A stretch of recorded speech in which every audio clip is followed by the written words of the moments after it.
IGA supermarkets across our region say it's time. It's time. Time to shop locally at IGA. Shop where you help support local manufacturers like Paul's, Hazeldene's, Tip Top. Love the deli. Shop knowing that when you sit down to dinner, lunch, a snack, you're keeping your dollar local. Shop where your local supermarket supports your community. It's our price match. Fresh produce. Market days. Huge meat sales. It's time. It's time to shop locally at IGA. Across the Goulburn Valley, this is Win News. Tonight, Australians unite in moving Anzac Day services at home. A major COVID testing blitz on the way for Victoria. And Yarrawonga residents demand cheaper petrol prices. Good evening, I'm Bruce Roberts. Also tonight, the region's winemakers work to stay afloat during the health crisis. It was an Anzac Day like any other as Australians honoured our veterans and fallen from home. It was the first time in more than 100 years dawn services were interrupted, but respect for those who paid the ultimate sacrifice is stronger than ever. We were asked to light up the dawn and Australians answered the call. Candles pierced the darkness in streets across the country as proud neighbours stood in their driveways for a dawn service of a different kind. They shall grow not old, as we that are left grow old. Keeping their distance, they came together. The makeshift services simple, but no less moving. From local musicians to handheld technology, the last post and national anthem rang out as dawn broke. The traditional national service was eerily quiet, still watched by thousands, but from afar. Only a handful of leaders were in attendance. Through these 102,000 men and women, and the millions more who have worn our nation's uniform, we come to understand what love of family, community and country truly means. In daylight, a moment of quiet reflection at regional war memorials. No march this year, but a handful still came out to pay their respects to servicemen and women, past and present. On this street in the state's northeast, Leona Gibbs played the last post for residents in a mid-morning service.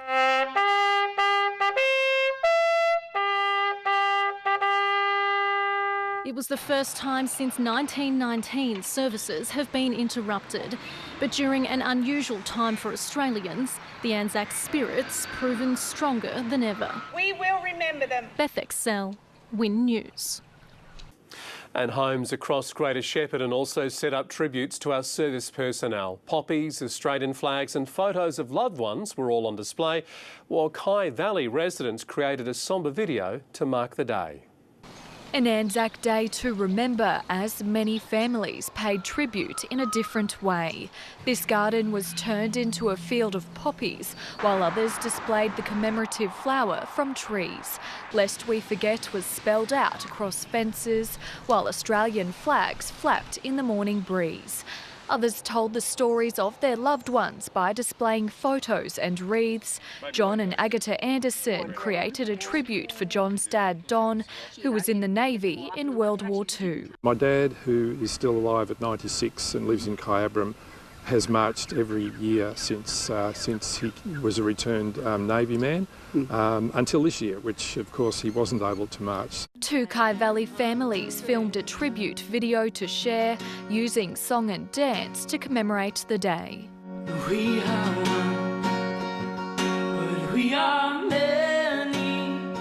It kind of just, made itself more than anything, with everyone just really wanting to make a tradition or continue the tradition, even while we're in ISO. All marking the day to remember our heroes, past and present. I am, you are, we are Australian. Renee Arndt, Win News. Up to 100,000 Victorians will be tested for coronavirus over the next 2 weeks as part of a major testing blitz. It's hoped it will give authorities a better understanding of how and when to ease current restrictions. Since January, 104,000 coronavirus tests have been carried out across Victoria. Now, as part of a major testing blitz, the state government's aiming to test 100,000 people in the next 2 weeks. We are undertaking the biggest ever public health testing process and program in our state's history.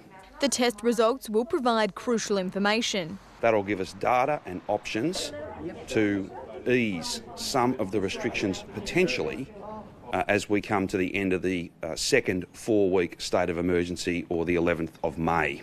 And the coronavirus curve continues to flatten, and there are currently 1,349 cases confirmed in Victoria. I do want to foreshadow, not all restrictions will be coming off, no matter what the results of these tests. The risk would be far too high. The testing blitz will be carried out through a combination of drive-through and walk-up clinics. What we're going to emphasise now is that people with even the mildest of symptoms should think about presenting for symptoms. So a scratchy throat, a runny nose. There are even some unusual symptoms that are not that common, like loss of smell. Health workers, aged care workers, people with symptoms, even the mildest symptoms, should come forward and get tested. Abigail Blakey, Win News. Meantime, cybersecurity experts say Aussies might have misplaced fears over the federal government's new COVID-19 tracing app. They say the limited information supplied for the app minimises risks, and assurances are in place to protect your privacy. After its release last night, it only took a few hours for the federal government's coronavirus tracking app to hit 1 million downloads, despite some concerns over the security of personal details. It's a tool like this which has got a potential to help, particularly tracing the contacts. People are likely to be very much supportive of that. Using Bluetooth, the app detects others around you who've also downloaded it. If anyone's confirmed with coronavirus, anonymous IDs can then be traced to see who else could be at risk. The COVID Safe app is about assisting, finding those cases which might be undiagnosed in the community, helping people to get earlier treatment. Dr Gondal of Federation Uni says the limited information needed for the app, such as names, postcodes and phone numbers, minimise the risk of privacy violations. Yes, there is a certain degree of risk there, but again, I think they are looking to manage it. Experts say they're surprised by the outcry of concern, given the common sharing of information over other social media feeds, and hope this could start a dialogue about basic cyber safety. Our data is being collected by many applications and the bigger corporations, and we don't know what purposes they use. Louis Gillett, Win News. A Yarrawonga resident fed up with the town's petrol prices has gathered hundreds of signatures on a petition. James Brogan says locals are still paying well above the average as metro areas enjoy record low prices, well below $1. As petrol prices tumble across much of the state, the flow-on effects haven't reached Yarrawonga. It's common knowledge that we are the most expensive place in Victoria, or one of the most expensive places to get petrol. Fed up, James Brogan's launched a petition calling for an investigation into the excessive prices, and more than 800 residents have signed. Now, local member Tim McCurdy's drafting one of his own to take to state and federal parliaments. Clearly, when the fuel prices are all within 1 cent of each other, there's something going on. The average price today was 93.6. The RACV recommends motorists don't pay over 92 cents.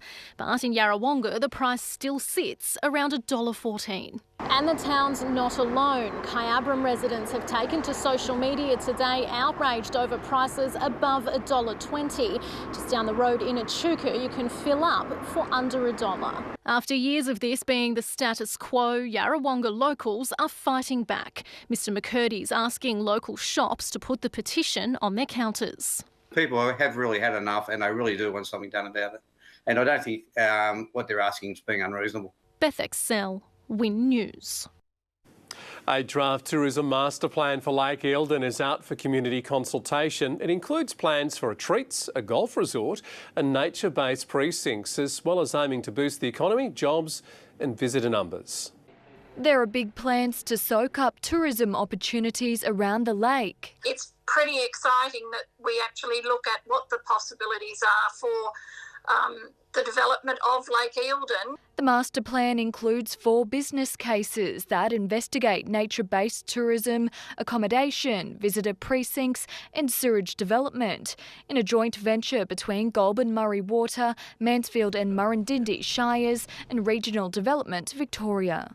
We really want to review and make sure that we're just making the most of that beautiful natural asset and really getting the investment in place to draw visitation back to the area. It includes a $124 million golf resort at Mountain Bay and a 4-star resort at the Boat Club. There'll also be walking and mountain bike tracks with lookouts at Mount Peninga and Fry Bay. Skyline Road would also become a tourist precinct. We don't get anything from government in funding opportunities unless we have the business case, unless we say the sorts of things that we can see that the community would be really happy in developing. Community consultation closes on May 8.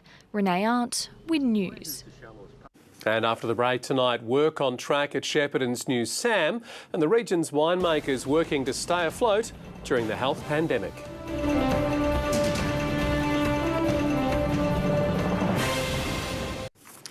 Two Shepparton art groups will receive a share of nearly $17 million to help recover from the impact of coronavirus. It's part of a state government stimulus package to help save the cultural and creative sector. A cash splash of $16.8 million for creative industries. It's a down payment on making sure that our creative communities right across the state have the ability to withstand the trauma of the COVID-19 crisis. The state government survival package has been welcomed by local art groups who are dealing with the financial burden of cancelled events. If it means keeping people in jobs, which means keeping that productivity happening, amazing. I mean, there's so much to look forward to and there's so much to plan for. Shepparton Arts Festival and Kyella Arts are 2 local groups to benefit from the boost. If the government can recognise the arts sector, arts and culture, and invest in us, we can only flourish more, we can only continue to change the world in a way. And with a bleak immediate future for many in the cultural and creative sector, the money's expected to flow sooner rather than later. And we were facing a real crisis of getting organisations to the 30th of June this year. So this package is about getting that $16.8 million out the door in the next 2 months. Grace Evans, Win News. Shepparton's new SAM project is hitting major development milestones despite coronavirus restrictions. Construction workers are adhering to the new rules on site and works are on track to be completed by December. The multi-million-dollar project's taking over the skies of Shepparton, and it won't be long before locals can enjoy what the new SAM Museum has to offer. Our contractor is going really well. And at this stage is still on track with a program for completion of the building before the end of the year. So, yep, that's really good. The art space is forging ahead, hitting major milestones. Now, without the facade there, you can see all the works that are going on inside the building. So there's lots and lots of services being installed inside the building, internal partition walls going up. So, yeah, things are really starting to happen. And the development will keep building momentum. Most of the facade is here on site, ready to go up. Probably from after this week, you'll start to see that being hung on the side of the building, and that will really transform the building. Kane Constructions has also been forced to make adjustments to the workplace to ensure government requirements on hygiene and social distancing are met. Staggered start times, staggered lunch times, social distancing as much as they can on site with the workforce. And yeah, they're really conscious about trying to protect the workforce and the general community. Grace Evans, Win News. The wine industry is one of many taking a hit during the coronavirus pandemic, with cellar doors losing sales across Victoria. Winemakers are urging everyone to think local and buy direct to keep them afloat. It was a great lead up to vintage this year. We had mild weather right through the ripening season, and it's just ideal, just as we expect around here. Overcoming some early stumbling blocks. Luke Grenese has probably never been in such a good position before Christmas. And then after Christmas, we had the fires We had the nasty weather and already tourists were starting to drop off. And then COVID-19 hit, taking out major importer China. That stopped sales, it stopped export sales in its tracks, and the smaller wineries can handle that for a little while. The big wineries who ship every week were hit straight away. Wineries are now relying on deliveries and internet sales. Thanks to our loyal supporters out there, we've had some good online sales. And some are making most of the downtime. Catching up on a lot of maintenance, which we just haven't had time to do at all. Deliveries, we've been doing that, spending a lot of time with my girls. But we're still being urged to think local. The best thing you can do by far is jump online and order, so order from the winery direct. Geordie Wright, Win News. And it's time to pop the cork on tonight's sport with Amy Duggan, and bowlers are hoping for an early return to the greens, Amy. They are, Bruce, that's right. With Bowls Australia advising restrictions could soon be relaxed. And tonight we'll take a look back at an Anzac Day round when Tatura was on top of the leaderboard.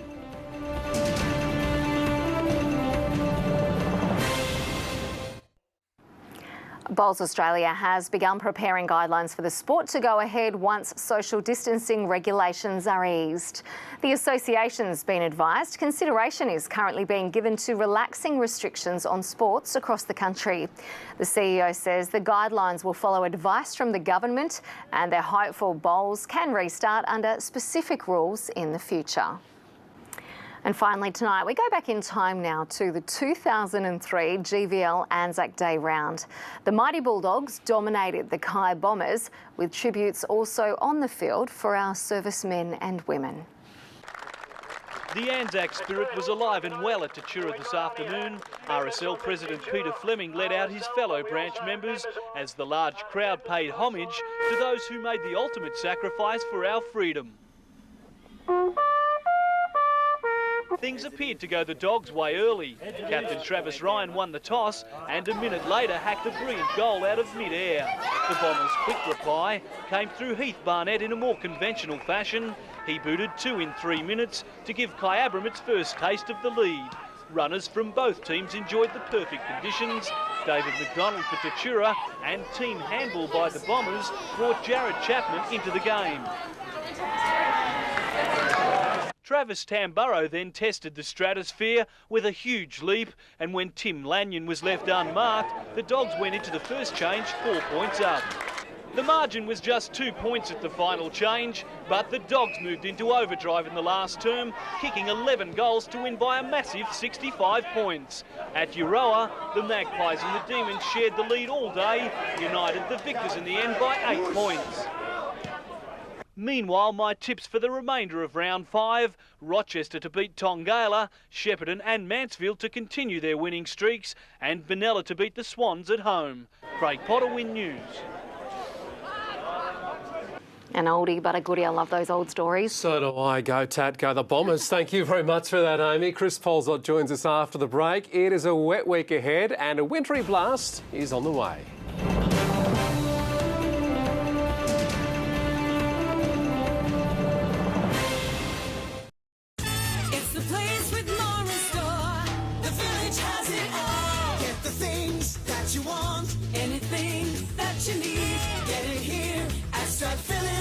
You get it all together. Welcome back. Maximum temperatures were generally 3 to 5 degrees below the April average across Victoria today. And tonight's weather photo is from Joanne. Joanne sent through this amazing shot of the Milky Way in the night sky. Incredible photo though, Joanne. Thank you very much. Let's check those details now from today. It was a brisk morning with some areas of fog before clearing to a sunny day. There was high humidity levels in Tokemwell this morning, staying at 100% until after 9 a.m. In Benalla, winds kept temperatures feeling a few degrees cooler than what the mercury indicated right through the day. And there was some drizzle around Seymour this morning. Temps stayed in the low teens and warmed up to 17 degrees today. On the satellite, a high pressure system centred over the Tasman Sea will drift eastward tonight. Onto the synoptic chart. A cold front will cross waters south of the Bight tomorrow and then move across Victoria during Wednesday. To the forecast now for the Goulburn Valley and southern Riverina, mostly sunny with some morning fog about the east.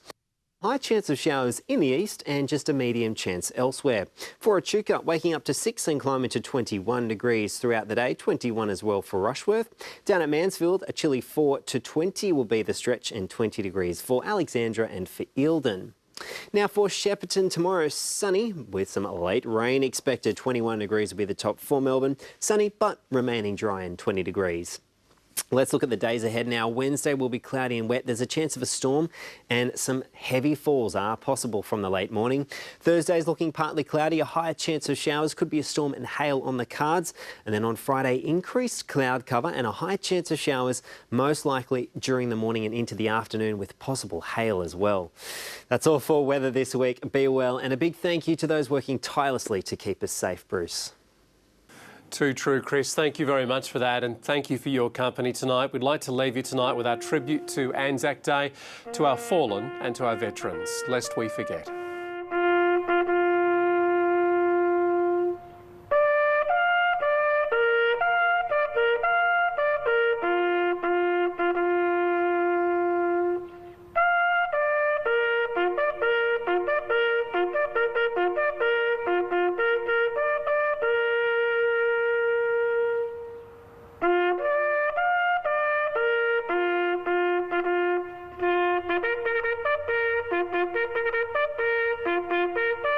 This has been a Win News presentation. Win News, Regional Australia's #1 news source.